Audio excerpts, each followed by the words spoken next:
Welcome to Shweta கிச்சனுங்க. நம்ம இன்றைக்கி சூப்பராக பார்க்க போகிறது ஒரு சட்னிங்க. இட்லி தோசைக்கு ஒரு சூப்பரான சட்னிங்க. வாங்க வீடியோக்குள்ளே போகலாம். நம்ம கடலப்பருப்பு உளுத்தம்பருப்பு போட்டு வெங்காய தக்காளி சட்னிங்க. இது நல்லா கொஞ்சம் ப்ரோட்டீன் சத்து கிடைக்கும். அதுக்காக ஒரே மாதிரி சட்னி தான் போர் அடிக்குங்க.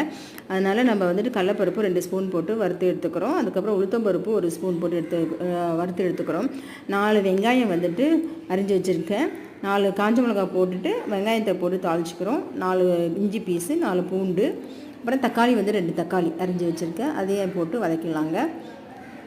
நல்லா வதக்கி எடுத்துக்கலாம். நம்ம வெங்காய தக்காளியில் வந்துட்டு வெங்காய தக்காளி சட்னி அரைக்கும் போது ஏதாவது கூட போட்டு அரைக்கணுங்க. அதுதாங்க சத்து. புதினா கொஞ்சம் கூட போட்டு அரைச்சா அது ஒரு அயன் சத்து கொடுக்கும். இப்போ வந்துட்டு சட்னிக்கு தேவையான அளவுக்கு உப்பு போட்டு வதக்கிக்கலாம். உப்பு போட்டோம்னா வச்சுக்கோங்க, சட்னிக்கு தேவையான அளவுக்கு உப்பாகவும் இருக்கும். வெங்காய தக்காளியும் நல்லா வதங்கிடுங்க. அந்த உப்பு போட்டோம்னா சூப்பராக வதங்கினோடனே நம்ம வந்துட்டு எப்போவுமே வந்துட்டு வெங்காய தக்காளி சட்னி கூட ஏதாவது ஒன்று போட்டு அரைக்கணும். கொத்தமல்லி போட்டு அரைக்கலாம், கொத்தமல்லி தழை போட்டு அரைக்கலாம், புதினா தழை போட்டு அரைக்கலாம், இந்த மாதிரி கடலைப்பருப்பு உளுத்தம்பருப்பு போட்டு அரைக்கலாம். சரிங்களா?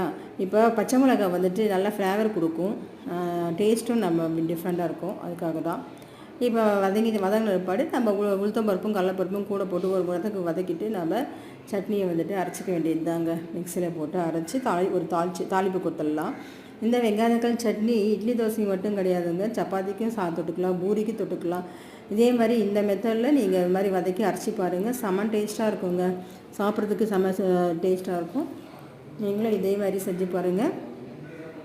செமையாக பாருங்கள். வெங்காயம் தக்காளி நல்லா வதங்கிடுச்சிங்களா? வதங்கினோடனே நம்ம அரைச்சிக்க வேண்டியது தான். சரிங்களா? அரைச்சி நல்லா தாளிச்சிடணும். கருவேப்பிலை போட்டு தாளிச்சிடலாங்க. வந்து நிறைய சட்னி இருக்குதுங்க. வெங்காய தக்காளி சட்னியில் புதினா போடலாம். வெங்காய தக்காளி வதக்கிட்டு நம்ம முள்ளங்கி இருந்தால் கூட சீவி போட்டு வதக்கி அரைக்கலாங்க. நான் வந்துட்டு இன்றைக்கி வந்துட்டு வெங்காயம் தக்காளியும் கடலைப்பருப்பும் உளுத்தம்பருப்பு போட்டு சட்னி தாங்க இன்றைக்கி செய்கிறேன். அதுக்கு ஒரு தாளிப்பு போட்டுடலாங்க. நான் தாளிக்கிற கரண்டி வாங்கினீங்களா, அது ரொம்ப ஈஸியாக போயிடுச்சுங்க தாளித்து கொட்டுறதுக்கு.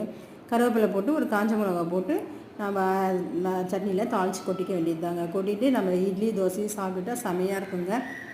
ஓகேங்களா? இந்த வீடியோ பிடிச்சிருந்தால் லைக் பண்ணுங்கள், ஷேர் பண்ணுங்கள், கமெண்ட் பண்ணுங்கள், சப்ஸ்கிரைப் பண்ணுங்கள். ஸ்வேதா கிச்சனுக்கு சப்ஸ்கிரைப் பண்ணுங்கள். ஃபஸ்ட்டு நம்ம வீடியோ பார்க்குறவங்க வீடியோ பார்த்துட்டு சப்ஸ்கிரைப் பண்ணிவிடுங்க ஃப்ரெண்ட்ஸ். Bye friends. பார்க்கவே அழகாக இருக்குங்களா? செம்ம டேஸ்ட்டாக இருக்கும். இது வந்துட்டு அவ்வளோ சீக்கிரம் கெடாதுங்க. ஏன்னா பருப்புலாம் வறுத்து அரைக்கிறோம் இல்லைங்களா, அவ்வளோ சீக்கிரம் கெடாது. செம்ம டேஸ்ட்டாகவும் இருக்குங்க. நீங்கள் இதே மாதிரி அரைச்சி பாருங்கள். பார்க்கவே அழகாக இருக்குது பாருங்கள். Okay friends, bye friends. Subscribe பண்ணுங்கள் ஃப்ரெண்ட்ஸ்.